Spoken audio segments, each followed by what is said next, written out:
Dalam sains sosial, konsep atau kerangka analisis atau pendekatan membantu kita membezakan, mengintegrasikan dan memahami tingkah laku manusia.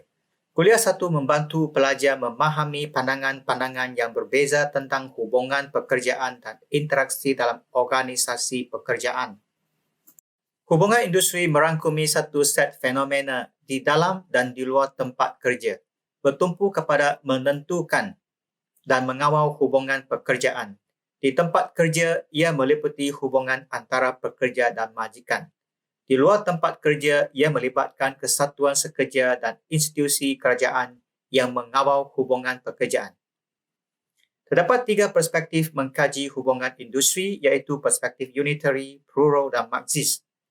Pendekatan-pendekatan tersebut dapat digambarkan seperti dalam Raja 1. Raja 1 menunjukkan pendekatan-pendekatan hubungan industri yang terdiri daripada 3 peringkat, iaitu peringkat organisasi, peringkat hubungan industri dan peringkat yang lebih luas.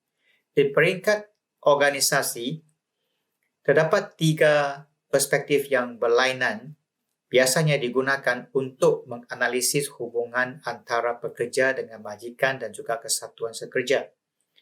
Mengikut perspektif unitary yang terletak dalam lingkungan authoritarian dan paternalistik, perspektif ini mempunyai 4 andaian. Pertama, ia memandang masyarakat sebagai masyarakat kapitalis, iaitu kapitalis mempunyai kawalan ke atas sumber-sumber pengeluaran. Kedua, perspektif unitary mengandaikan organisasi adalah atau patut menjadi satu kumpulan manusia yang disatukan, mempunyai satu struktur autoriti atau kesetiaan yang tunggal dan mempunyai satu set nilai umum, minat dan objektif yang dikongsi oleh semua ahli organisasi. Ketiga, prerogatif pengurusan, misalnya hak mengurus atau membuat keputusan, dianggap sah, rasional dan diterima. Sesiapa yang menentang sama ada formal atau tidak formal, internal atau eksternal, dilihat sebagai tidak rasional. Keempat, andaian asas adalah sistem organisasi wujud secara harmoni. Konflik tidak diperlukan dan dianggap luar biasa. Ia bukan situasi mereka dan kita. Asas-asas konflik perspektif unitary ialah ia mewakili ideologi pengurusan. Dengan demikian, ia boleh menimbulkan kesukaran kepada pengurus. Dalam hal yang sama, fahaman berpuak dalam organisasi turut dianggap sebagai keadaan penyakit sosial dan tawar-menawar secara kolektif dianggap sebagai mekanisme antisosial. Terdapat 3 anggapan mengapa konflik wujud dalam organisasi.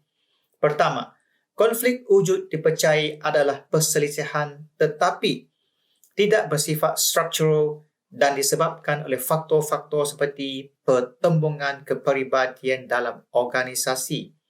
Kedua, ia disebabkan komunikasi yang lemah oleh pihak pengurusan berkenaan rancangan dan keputusan organisasi. Ketiga, kekurangan pemahaman di pihak pekerja kerana keputusan dan tindakan yang diambil oleh pihak pengurusan adalah untuk kebaikan semua pihak dalam organisasi atau oleh penghasut. Kaedah penyelesaian konflik mengikut perspektif unitary ialah dengan menggunakan paksaan, termasuk penggunaan undang-undang. Ia dianggap sah dalam penggunaan kuasa pengurusan. Pihak pengurusan berpendapat tidak perlu memperolehi persetujuan daripada pekerja bagi sesuatu keputusan atau perubahan kerana pihak pengurusan mempunyai prerogatif yang sah. Perspektif unitary mempunyai 5 pandangan yang bermusuhan dengan peranan kesatuan sekerja dalam organisasi.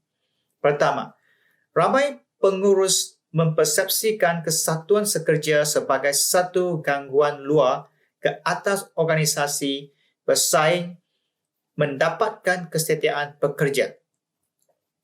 Ia adalah sesuatu yang ketinggalan zaman. Tidak diperlukan lagi untuk melindungi kepentingan pekerja. Peranan kesatuan sekerja ini diambil alih sepenuhnya oleh pihak pengurusan. Kedua, walaupun jika pihak pengurusan dipaksa menerima kewujudan kesatuan sekerja dalam menentukan syarat-syarat dan keadaan pekerjaan dalam hal hubungan pasaran, mereka pasti tidak akan menyerah sebarang peranan kepada kesatuan sekerja dalam pelaksanaan autoriti dan pembuatan keputusan dalam organisasi dalam hal hubungan pengurusan.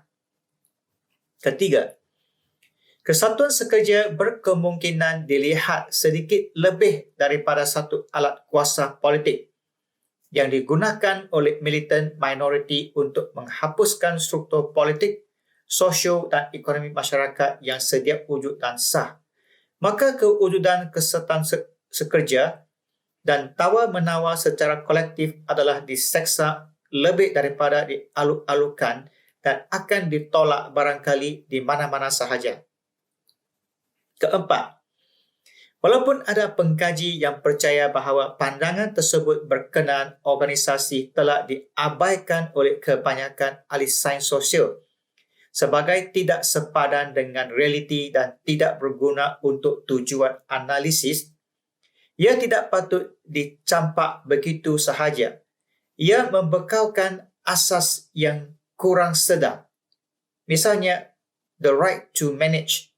Untuk pengurus cuba mengekalkan perbezaan yang jelas antara isu-isu yang mereka sedia berunding dan isu-isu yang mereka sedia hanya untuk meminta nasihat.